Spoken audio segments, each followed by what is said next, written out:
चाहूंगी कि भगवान का सौदा करता है, इंसान की कीमत क्या जाने, जो धान की कीमत दे न सका वो किसान की कीमत क्या जाने। ये सिर्फ एक तानाशाह सरकार करके दिखा सकती थी, इसीलिए मोदी सरकार ने किया है। आज एनएसएसओ की रिपोर्ट कह रही है कि एक साधारण किसान 27 रुपया दिन कमा पाता है। 72,000 करोड़ का ऋण यूपीए सरकार ने किसानों का माफ किया। मोदी सरकार ने या किसी भी भाजपा की प्रदेश की सरकार ने 1 रुपए का ऋण माफ किया हो कि आखिर भारत के किसान दिल्ली क्यों नहीं आ सकते अधिकारों की मांग करने के लिए। और ये संगीत रागी जी बैठे हैं, आरएसएस से संबंध रखते हैं, आज इन्होंने खालिस्तानी पे कह दिया किसान को। मैं जानना चाहती हूँ कि क्या भाजपा और संघ का औपचारिक पक्ष ये है कि आंदोलन करता हुआ किसान खालिस्तानी है? क्या नरेंद्र मोदी इतने बड़े डरपोक शासक हैं? अगर इनमें हिम्मत है तो ये कहें कि ये भी गारंटी देंगे। रागी जी, सरकार की तरफ से सीधा ये कहा जा रहा है कि विपक्ष एक साजिश रच रहा है। कैसे?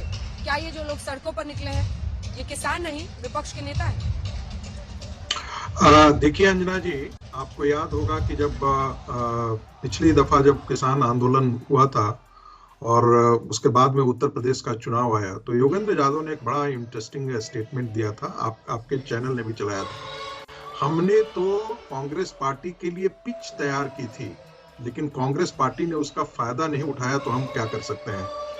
ये आंदोलन भी कांग्रेस के लिए और विपक्षी पार्टियों के पिच तैयार करने के लिए है। ये इसे निश्चित मानना चाहिए क्योंकि उसकी टाइमिंग वही है। दूसरी बात, सरकार के मंत्री आपके साथ बातचीत करने के लिए बैठे हैं और आप भाग जाते हैं। जिसको लेने जो आप कहते हैं कि बातचीत से समस्या का समाधान होना चाहिए, सरकार के मंत्री आप यहाँ नहीं आते हैं, सरकार के मंत्री खुद चल करके वहां आप तक जाते हैं। इसका मतलब कि सरकार इनिशिएटिव लेने के लिए तैयार है, लेकिन किसानों को आंदोलन करना, वो अब समझ रहे हैं कि उनको लगता है कि कोई ना कोई इस पर्दे के पीछे से उनको चला रहा है।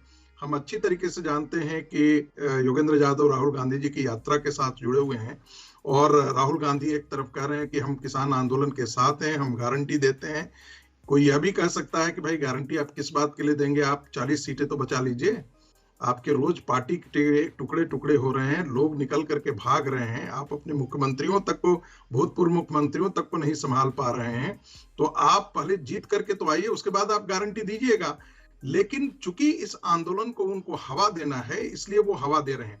पिछली दफा भी अमरिंदर सिंह की सरकार ने इस चीज को हवा दिया था और इसके पीछे 2005 के बारे में भी हमको जरूर बात करनी चाहिए कि 2005 में जब मनमोहन सिंह की सरकार थी तो दालों से सब्सिडी खत्म कर दिया गया था और बाद में कनाडा के अंदर बड़े बड़े फार्म स्थापित किए गए और उन फार्मों पर करीब करीब जैसे जो उससे व्यापार कर रहे थे वो खालिस्तानी तत्व ही थे। और आज इसके बारे में भी जानकारी इकट्ठा करनी चाहिए कि खालिस्तानी आंदोलन, सब्सिडी और यहाँ जो आयात करने वाले बड़े बड़े व्यापारी थे जो भारी मुनाफा कमा रहे थे, उसमें कमलनाथ भी थे। क्या उन लोगों ने जानबूझ करके ये किया ऐसा? अमरिंदर सिंह भी उस समय थे, क्या उन लोगों ने जानबूझ करके ऐसा किया? इस पहलू पर भी गौर किया जाना चाहिए। तो मेरा सिर्फ इतना कहना है कि जब आप कह रहे हैं कि हमको किसान आंदोलन है, किसानों के पक्ष में हम काम कर रहे हैं, तो आपको ये विरोध करने के लिए कहां से आ रहा है कि बड़े बड़े अडानी और अंबानी को गोडाउन खड़े करें, जब आपको पेप्सी का, कोला का, बाकी बड़ी बड़ी मल्टीनेशनल, हिंदुस्तान लीवर का, ये सारे मल्टीनेशनल कंपनियों के जब गोडाउन खड़े किए जा रहे थे पंजाब के अंदर, तब तो आपको परेशानी नहीं थी। मैं अडानी और अंबानी जब आ जाते हैं तब आपको परेशानी हो जाती है। तो इसके पीछे राज क्या है? मुझे लगता है कि इसमें शुद्ध और शुद्ध राजनीति है, इसके अतिरिक्त और कुछ नहीं है। शर्म आनी चाहिए आपको। वो 2-3 लोगों को कोट करके उनके नाम लेकर कह रहे हैं कि उन्होंने खुद ही कहा था कि हमने किसान आंदोलन से कांग्रेस पार्टी के लिए पिच तैयार की थी, वो फिर भी फायदा नहीं उठा पाए। तो फिर उनका ये सीधा आरोप है कि किसान आंदोलन को विपक्ष हवा देता है, जिसकी वजह से इतने नाजुक जो मुद्दा है देश का वो इस तरह से हिंसक बन जाता है बाद में। आपका जवाब? बिन मौसम की बरसात होती है चुनावी साल में भारत रत्न की, तब सियासत नजर नहीं आती। लेकिन वो किसान जो पिछले 2 साल से आंदोलित हैं, एमएसपी को एक कानूनी गारंटी बनाना चाहते हैं, मांग कर रहे हैं। 2021 नवंबर में उनसे वादा किया जाता है, मोदी जी गारंटी देते हैं कि लीगल गारंटी बनाई जाएगी।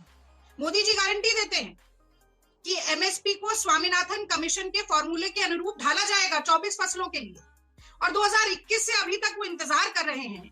आज आंदोलित होते हैं तो इन्हें सियासत नजर आती है, जाकी रही भावना जैसी। पर मैं ये जरूर कहना चाहूंगी कि भगवान का सौदा करता है, इंसान की कीमत क्या जाने, जो धान की कीमत दे न सका वो किसान की कीमत क्या जाने। शाबाश बेटा। से, राह में कांटे बिछा देना।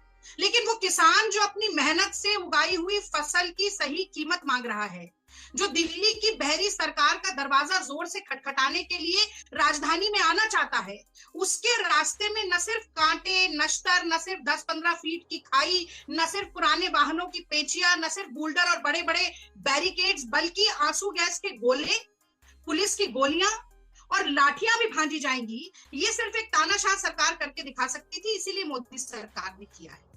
अनुराग ठाकुर की बात आपने सुनाई, उन्होंने 2-4 प्रश्न उठाए, मैं उनका जल्दी से जवाब देना चाहूंगी। तो देखिए, किसान और किसानी से जुड़ी हुई हर चीज पर, चाहे ट्रैक्टर हो, फर्टिलाइजर हो, बीज हो, 12 से 18